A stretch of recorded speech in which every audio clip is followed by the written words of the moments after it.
pads fully, yes. And, this isn't a hold-in, if that's what you're insinuating. I mean, there's been a lot. We've had a roller coaster. Oh, Gary, I just took your next question. No, this was part of the plan all along. In terms of you guys got to be kidding me. In terms of managing him, I mean, yep. Going into his 16th year, do you guys have to evolve how you manage his throws, or is this no different than last year? It's no different than last year. You know, I think really when you look at it, he's done an outstanding job. I think we have a much better grasp of, all right, just where he's at, you know, in this part in his career. You don't ever want to have any of those elbow issues creep up again. He's done a phenomenal job of really taking care of it. But there is a certain amount of work that we want to get in a time, and this was part of the reason in terms of just the amount of volume. There's never going to be another part in camp when you look at it, or even in the season, just based on the normal rhythm. And so he had a great day the other day. Obviously, he wanted to be out here, but this was part of the plan all along, even before we started camp. During the spring, a couple times you told us that Kyron maybe needs to have someone kind of save it for himself, not work out 3 times a day. Have you had that conversation with him about what being smart, either in the off season or on his own, means, and what that would mean to you guys during the season? Absolutely. You know, and he knows that, Sarah, and I'd much rather it be that way, you know, than having to motivate him to want to work a little bit harder. And so these are good things. I think he can appreciate now, having had that experience of the accumulation of the workload that he gets for 17 games, and then hopefully for thereafter, if you earn the right to be able to do that. But that's how it is for a lot of our guys. You know, we want to continue to educate them on how to work, you know, hard and smart at the same time.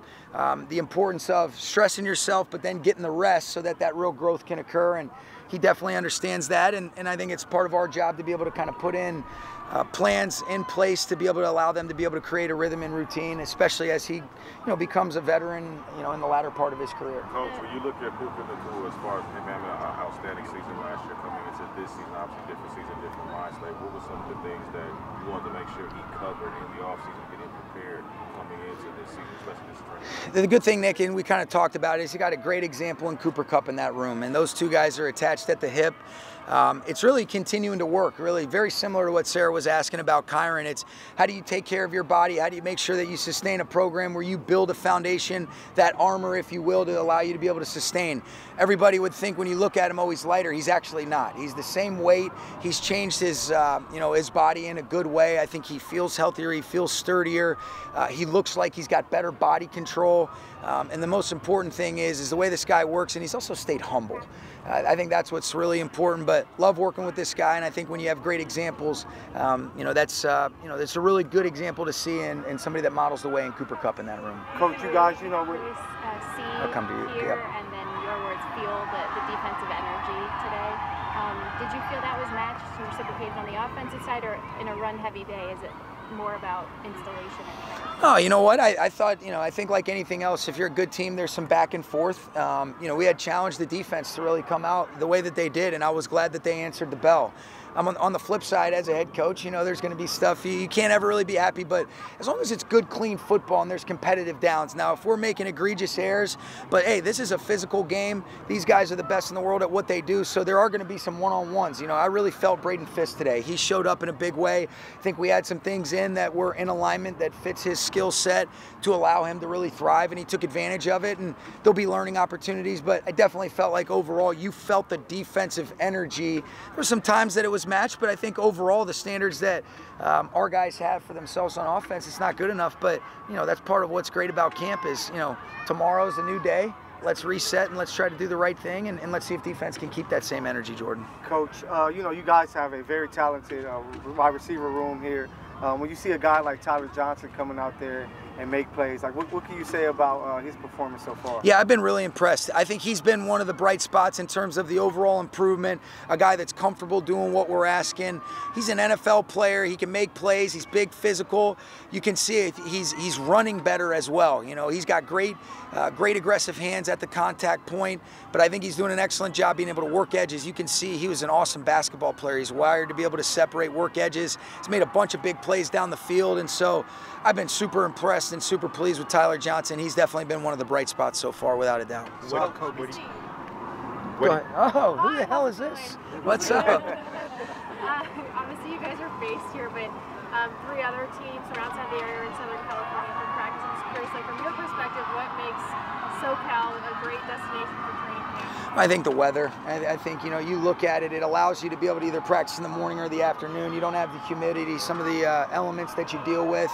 And I think people love football out here. So there's a lot of good things. There's some teams that have history and then some teams that are coming out here for the first time. But it's great for us because now we're getting an opportunity to be able to practice against a couple of the teams that are out here. Obviously, one of them is in this city, and then with the Cowboys coming out here and not being on our schedule. So I love it. I think it's great. And I mean, even when you look at the difference between driving out to the Valley or Woodland Hills and you feel that little breeze, there's going to be a lot more complaining from our guys in terms of how much nicer it is out here. So I think that's really what it's about, Lindsay. Is the 1 day of joint practice because day 2 is when some of the chippiness happens? Yeah, that's part of it. And you want to try to set it up where, especially for us and really for these opposing teams, it ends up being a lot of work where it's focused on guys that you're, you know, for us, not going to play in the preseason. And for some other teams, they might not play them or they're probably going to play them minimal reps. And so that 1 day allows you to almost approach it as if you would be playing a game. You can really load up on those reps, but that's definitely, you know, part of it as well, Sarah, just because the unnecessary chippiness that can sometimes occur depending upon, you know, what the previous day looked like. Coach, I think they're both outstanding. They'll put me in that spot. Coach, you guys traditionally have had more athletic offensive linemen. This year you guys have maulers, some mean, nasty guys.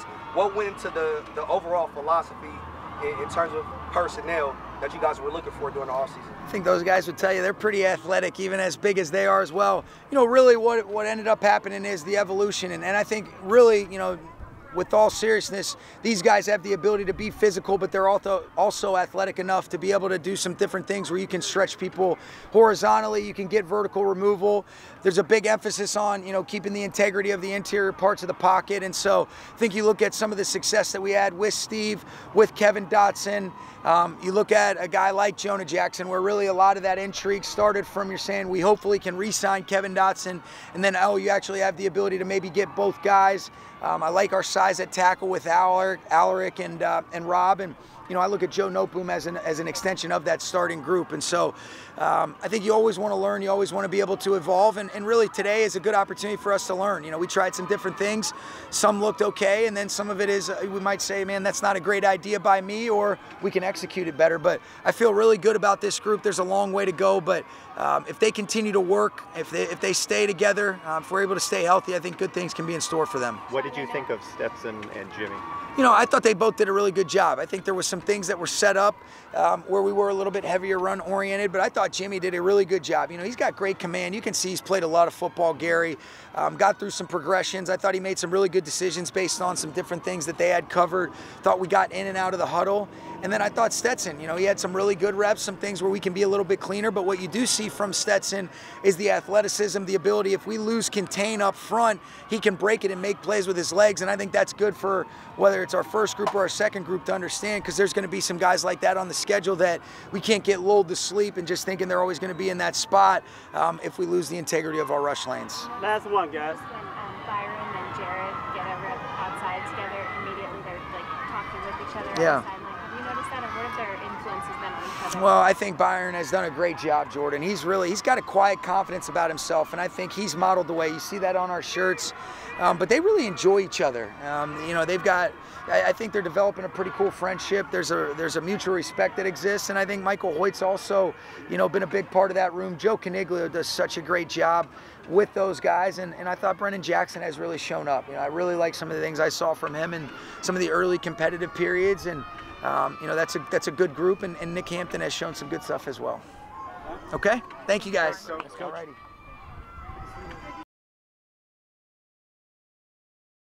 Thanks for watching. Make sure to like and subscribe so you don't miss out on our videos.